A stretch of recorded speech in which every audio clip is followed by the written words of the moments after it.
Lawrence नाम ही काफी है। हरियाणा सरकार डर गई या फिर हरियाणा पुलिस डर गई। जेल से ताकतवर लॉरेंस ने दिखाई आंख तो बुलडोजर ने पीछे खींच लिए अपने पांव। अपराधी नंबर 1 के घर बुलडोजर का प्लान, हरियाणा पुलिस ने कटा ली अपनी नाक। लॉरेंस बिश्नोई का खौफ क्या सरकार से लेकर सिस्टम तक में अब भी है, और खौफ ऐसा कि लॉरेंस को छूना तो छोड़िए, उसके गुर्गे तक पर कोई हाथ नहीं डाल पा रहा है। देश के बड़े बड़े सिंघम आईपीएस शायद ये स्टोरी सुनकर शर्म से सिर झुका लेंगे। मीडिया रिपोर्ट दावा करती है कि हरियाणा पुलिस को बकायदा पंचायती विभाग ने लेटर जारी कर यह आदेश दिया था कि जाओ और लॉरेंस बिश्नोई के गुर्गे अक्षय पलड़ा का मकान गिरा दो, लेकिन पुलिस को सॉरी कहते हुए वापस लौटना पड़ा। ऐसा नहीं है कि वहां लॉरेंस के गुर्गे खड़े थे और पुलिस से भिड़ गए, बल्कि मकान वीरान पड़ा था, आसपास कोई खड़ा भी नहीं था, फिर भी पुलिस सिर झुकाए लौट गई।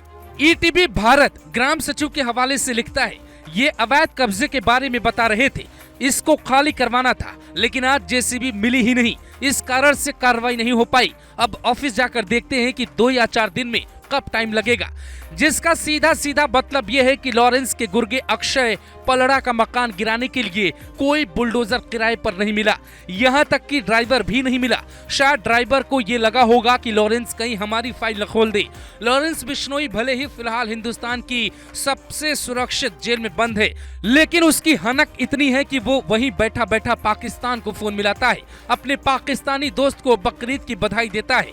तो सवाल ये है कि क्या लॉरेंस ने जेल के भीतर से ही किसी को कॉल किया था और कहा था कि बुलडोजर रोक लो वरना अंजाम बुरा होगा। जिस अक्षय के घर पुलिस बुलडोजर लेकर पहुंची थी, उसका लॉरेंस से रिश्ता कितना गहरा है ये भी सुनिए। सोनीपत के पलड़ा गांव का रहने वाला है अक्षय। 15 साल से जुर्म की दुनिया में है। सबसे पहले उसने कार लूटा, फिर मामा के गांव में एक ऑटो चालक को ऊपर भेज देता है। तब तक अक्षय पलड़ा नाबालिग था। उसी दौरान इसकी मुलाकात लॉरेंस के गुर्गे से हुई। कहते हैं इसका निशाना इतना सटीक था कि काला जटेड़ी का ये सबसे करीबी बन गया। काला जटेड़ी और लॉरेंस बिश्नोई की जब दोस्ती हुई तो अक्षय पलड़ा और बेखौफ हो गया। इसने इतने जुर्म किए कि अभी 33 से ज्यादा मुकदमे इसके खिलाफ दर्ज है। ये लोगों में खौफ फैलाने के लिए अपने दुश्मन को 30-40 गोलियां मारता था ताकि खौफ बने। कई केंद्रीय एजेंसियों ने भी इसकी फाइल खोल दी। एनआईए के हिटलिस्ट में इसका नाम है। फिलहाल अक्षय पलड़ा जेल में बंद है, लेकिन पुलिस की हिम्मत नहीं है कि उसे अवैध कब्जे वाला घर गिरा दे। पंचायती जमीन पर उसने कब्जा कर मकान बना रखा है, जिसे गिराने के लिए अब हरियाणा की पुलिस बुलडोजर ढूंढ रही है। पर सवाल ये है कि क्या अगर अक्षय पलड़ा का मकान यूपी में होता तो क्या ऐसे ही पुलिस बुलडोजर ढूंढ रही होती?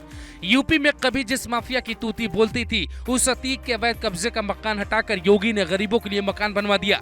जो मुख्तार हाथ में हथियार लेके जेब में खुलेआम घूमता था, आज उसकी करोड़ों की जमीन कुर्क हो गई, कोई बोलने वाला नहीं। ये दोनों जब जिंदा थे तब भी इनकी प्रॉपर्टी पर एक्शन तेजी से चल रहा था। इन दोनों का हाल क्या हुआ ये पूरे देश ने देखा। हर वो छोटा बड़ा माफिया जो खुद को डॉन समझता है, उसे योगी की पुलिस घुटनों पर लाने में वक्त नहीं लाती। उसे योगी की पुलिस घुटनों पर लाने के लिए वक्त नहीं लेती, जबकि उसके पास भी बुलडोजर वही वाला है जो हरियाणा पुलिस को ढूंढने पर भी नहीं मिल रहा।